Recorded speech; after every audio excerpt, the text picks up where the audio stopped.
ഗ്രന്ഥശാലകൾ കേരളത്തിൻ്റെ സാമൂഹിക പുരോഗതിക്കും കേരളത്തിൻ്റെ മാറ്റത്തിനും വഹിച്ച പങ്ക് വളരെ നിർണായകമാണ്.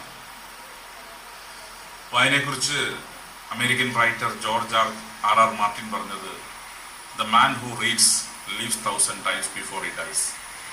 A man who do not read lives one time in a life" എന്നാണ്. വായിക്കുന്ന ആൾ 1000 തവണ ജീവിക്കുന്നു മരിക്കുന്നതിന് മുമ്പ്. വായിക്കാത്ത ഒരാൾക്ക് ഒരു തവണ മാത്രമേ ജീവിതമുള്ളൂ.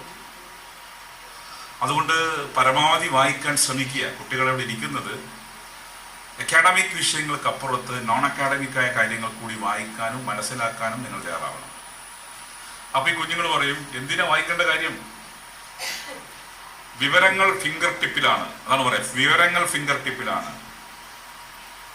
ഗൂഗിളിലൊന്ന് അടിച്ചാൽ ഞങ്ങൾക്ക് വേണ്ട വിവരം കിട്ടും, അതാണ് പറയാ. പക്ഷെ അത് വിവരം മാത്രമേ ഉള്ളൂ, നിങ്ങൾ കണ്ടന്റ് ഉള്ളവരാവില്ല. ഉള്ളടക്കം ഉണ്ടാവണമെങ്കിലോ, ഉള്ളടക്കം ഉണ്ടാവണമെങ്കിൽ വായിച്ചേ പറ്റൂ. അതുകൊണ്ട് വായിക്കാൻ പരമാവധി ശ്രമിക്കുക.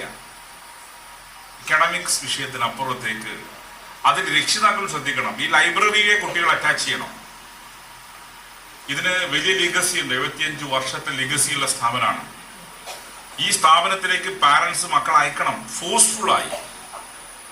ഇവിടെ 8000-ലധികം പുസ്തകം ഉണ്ടെന്ന് പറഞ്ഞു. ഞാൻ ഏതാണ്ട് 1.25 ലക്ഷം പുസ്തകമുള്ള ലൈബ്രറിയുടെ മേധാവിയാണ്. അത് മറ്റൊന്നുമല്ല, നിയമസഭാ ലൈബ്രറിയാണ്. നിയമസഭാ ലൈബ്രറി ഞങ്ങൾ പുറത്തുള്ള കൂടി തുറന്നു കൊടുത്തു. കാരണം നിയമസഭാ ലൈബ്രറി കേവലം നിയമസഭാ സാമാജികൻ മാത്രം ഉപയോഗിക്കുന്ന ലൈബ്രറിയല്ല.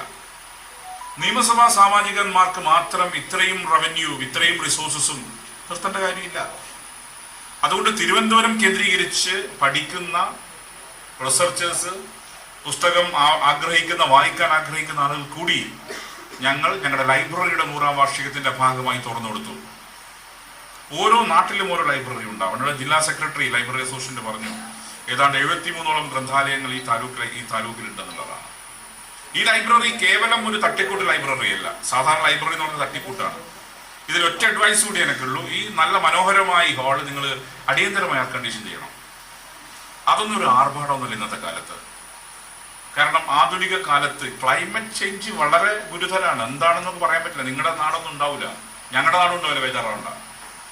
ഈ കോസ്റ്റൽ ബെൽറ്റിലെ പട്ടണങ്ങൾ ഇല്ലാതാവില്ല എന്നാണ് സ്റ്റഡീസ് സൂചിപ്പിക്കുന്നത്. കൊച്ചി ആദ്യം ഉണ്ടാവില്ല, പിന്നെ ഞങ്ങളുടെ തല ചെയ്യുന്നത്. മൂവാറ്റുപുഴക്കാർക്ക് പേടിക്കണ്ട, പെട്ടെന്ന് എത്തൂല. പക്ഷെ പൊതുവിൽ ക്ലൈമറ്റ് ചേഞ്ച് വളരെ ഗുരുതരമാണ്. സാമൂഹിക പ്രത്യാഘാതം, ഈ പറയുന്ന രീതിയിലുള്ള ക്ലൈമറ്റിന്റെ ഇമ്പാക്റ്റ് വളരെ രീതിയിൽ കേരളം പോലുള്ള സംസ്ഥാനം ഹൈലി വൾണറബിൾ സ്റ്റേറ്റ് എന്നാണ് പറയുന്നത്. അതുകൊണ്ട് എങ്ങനെ ഇപ്പൊ നല്ല ചൂടാണ്, നിങ്ങൾക്ക് ഫീൽ ചെയ്യുന്നുണ്ടാവുമല്ലോ. നല്ല തണുപ്പുമാണ്, നല്ല മഴയാണ്, എക്സ്ട്രീമാണ് രണ്ടും. അത് ക്ലൈമറ്റ് ചേഞ്ച് ആണ്. അപ്പൊ അതുകൊണ്ട് ഇത്തരം ഒരു ഘട്ടത്തിൽ ഇതൊന്നും ആർഭാടമല്ല. പിന്നെ രണ്ടാമത്തെ കാര്യം ഞാൻ ഒരിക്കൽ കൂടെ സ്റ്റിക്ക് ഓൺ ചെയ്യുന്നത്, നിർബന്ധമായും നിങ്ങൾ നിങ്ങളുടെ മക്കളെ ലൈബ്രറികളുമായി ബന്ധപ്പെടുത്തി പ്രവർത്തിക്കണം. ലൈബ്രറികളെ അധ്യക്ഷൻ സൂചിപ്പിച്ചൊരു ഭാഗം അദ്ദേഹം ചുരുക്കിയ സംസാരിച്ചിട്ടുള്ളൂ. ലൈബ്രറികൾ നവീകരണത്തിന് വിധേയമാവണം, വളരെ കറക്റ്റാണ്. ലൈബ്രറികൾ ഡിജിറ്റൽ ആവണം. ഡിജിറ്റലൈസേഷന്റെ മേഖലയിലേക്ക് അടിയന്തരമായി 75 വർഷം പാരമ്പര്യമുള്ള ഗ്രന്ഥാലയം മാറണം. ആ നിലയിലേക്ക് മാറാനുള്ള തുടക്കമാവട്ടെ ഇത്. ഇതിനർത്ഥം നേരത്തെയുള്ള പരമ്പരാഗതമായ ലൈബ്രറി മാറ്റണം എന്നല്ല. യങ് ജനറേഷനെ, പുതിയ ജെൻസി, ജെൻ ആൽഫയാണ് നടക്കിയിരിക്കുന്ന ആൾക്കാർ ഭൂരിഭാഗവും. ഞാനും മാത്യു അടങ്ങുന്നവരോ ജനറേഷൻ എക്സ് ആണ്. അതിനു മുമ്പുള്ളവരാണ്. ഇപ്പൊ ജനറേഷൻ എക്സ് ആണ് ഞങ്ങൾ, മിലേനിയൽ ആണ് ഞങ്ങൾക്ക് ശേഷം വന്നവർ. ഞങ്ങൾ അഡ്രസ് ചെയ്യുന്ന ജനറേഷൻ ജെൻ സിയും ജെൻ ആൽഫയാണ്. അപ്പൊ സ്വാഭാവികമായും നിങ്ങൾ ഒരുപക്ഷെ ലൈബ്രറിയിൽ പോയി സമയം വലിയ സ്പെൻഡ് ചെയ്യാൻ ആഗ്രഹിക്കില്ല. അപ്പൊ അങ്ങനെ വരുമ്പം ലൈബ്രറികളെ ഡിജിറ്റലൈസ് ചെയ്യുന്ന പ്രക്രിയക്ക് നമുക്ക് തുടക്കം കുറിക്കാൻ സാധിക്കണം. നിങ്ങൾക്ക് ഇഷ്ടമുള്ള ഓതർ, അവരുടെ ഇഷ്ടമുള്ള പുസ്തകം, ആ ഓതറുടെ ഏറ്റവും പുതിയ ഇറങ്ങിയ പുസ്തകം നിങ്ങൾക്ക് വായിക്കണം എന്ന് ആഗ്രഹിക്കുന്നു. എന്താണ് മാർഗം? നിങ്ങൾക്ക് ഇഷ്ടമുള്ള ആളുടെ പുസ്തകം നിങ്ങൾക്ക് വായിക്കണമെങ്കിൽ അത് നിങ്ങൾക്ക് ലൈബ്രറി പോയി സെർച്ച് ചെയ്യാൻ പുതിയ ജനറേഷനെ കിട്ടില്ല. സമയം സ്പെൻഡ് ചെയ്യാൻ അവർക്ക് സമയമില്ല. അതുകൊണ്ട് 2020 യുഗത്തിൽ ജീവിക്കുന്ന തലമുറയോട് നിങ്ങൾ ലൈബ്രറിയിൽ പോയി കുറെ സമയം സെർച്ച് ചെയ്യണമെന്ന് പറഞ്ഞാൽ അവർക്ക് ഫിംഗർ ടിപ്പിൽ ആ ബുക്ക് കിട്ടണം. ഇപ്പോൾ ബുക്കർ പ്രൈസ് വിന്നർ ഇന്നലെ കൊച്ചിയിലുണ്ടായിരുന്നു, ബനു മുസ്താഖ്, അവരുടെ ഹാർട്ട് ലാമ്പ് എന്ന് പറയുന്ന പുസ്തകം. ഇതൊക്കെ ന്യൂ ജനറേഷൻ എന്ത് ലൈബ്രറിയോട് ഉദ്ദേശിക്കുന്നത് എന്താ? പഠന റിപ്പോർട്ടുകൾ പറയുന്നത് ഒരു ലൈഫ് ടൈമിൽ ഒരു വൊറേഷ്യസ് നല്ല വായനക്കാരന് പരമാവധി വായിക്കാൻ സാധിക്കുന്ന പുസ്തകങ്ങളുടെ എണ്ണം 3000 ആണ്. ഇനി ചിലർ പറയും ഞാൻ അതിനേക്കാൾ വായിക്കുന്നതൊക്കെ ബടായി പറയിരിക്കും. പക്ഷേ ഇത് സയന്റിഫിക് സ്റ്റഡിയാണ്. ഈ 3000 പുസ്തകം എല്ലാവർക്കും പൈസ കൊടുത്ത് വായിക്കാൻ പറ്റില്ല. അതിലൊരു 100, 500 ഇല്ല 1000 വരെ പരമാവധി വാങ്ങിക്കാം. അതാണ് ലൈബ്രറികൾ നിങ്ങളുടെ ചോയ്സ് ആണ്. നിങ്ങൾക്ക് ഇഷ്ടമുള്ള പുസ്തകം നിങ്ങൾക്ക് പോയി വായിക്കാൻ സാധിക്കണമെങ്കിൽ ലൈബ്രറികളിൽ വരണം. അതാണ് ലൈബ്രറികൾ ഇക്കാലം അത്രയും നിർവഹിച്ച പങ്ക്.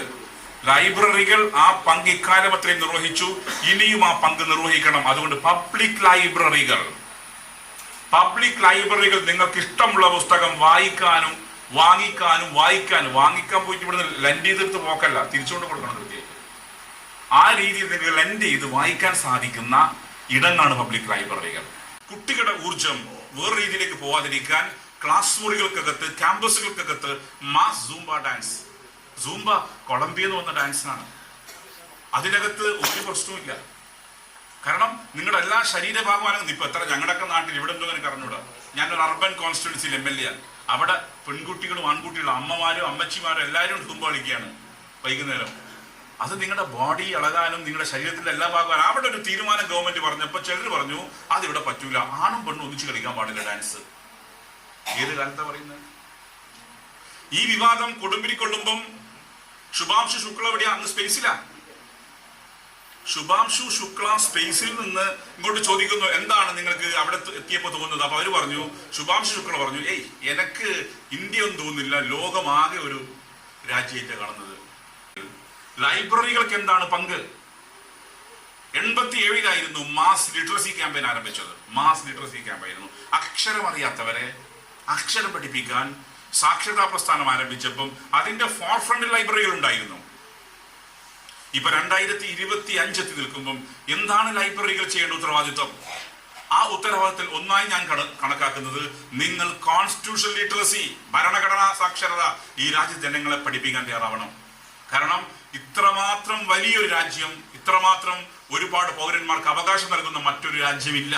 ഇന്നിപ്പോ ആർക്കും പാരന്റ്സിന് ആർക്കും തന്നെ മറ്റു പുസ്തകം വായിക്കണം താല്പര്യം. അവർക്കെല്ലാം A+ കിട്ടണം എന്ന് ആഗ്രഹമുള്ളൂ. A+ മാത്രം പോരാ. A+ വെറും അക്കാഡമിക്സ് മാത്രമാണ്. നോൺ അക്കാഡമിക്സ് വായിച്ചാൽ മാത്രമേ കുട്ടി നല്ല മനുഷ്യനായി മാറുകയുള്ളൂ. ആ രീതിയിലെ കുട്ടികളെ രൂപപ്പെടുത്താൻ ഈ ലൈബ്രറി ഇന്നലകൾ വഹിച്ച പങ്ക് നാളെയും വഹിക്കുമെന്ന വിശ്വാസത്തിൽ നിങ്ങളുടെ പ്ലാറ്റിനം ജൂബിലി സെലിബ്രേഷൻ നിങ്ങളെല്ലാം അനുഭവത്തോട് ഉദ്ഘാടനം ചെയ്ത് പ്രഖ്യാപിച്ചുകൊണ്ട് ഞാൻ എൻ്റെ വാക്കുകൾ അവസാനിപ്പിക്കുന്നു.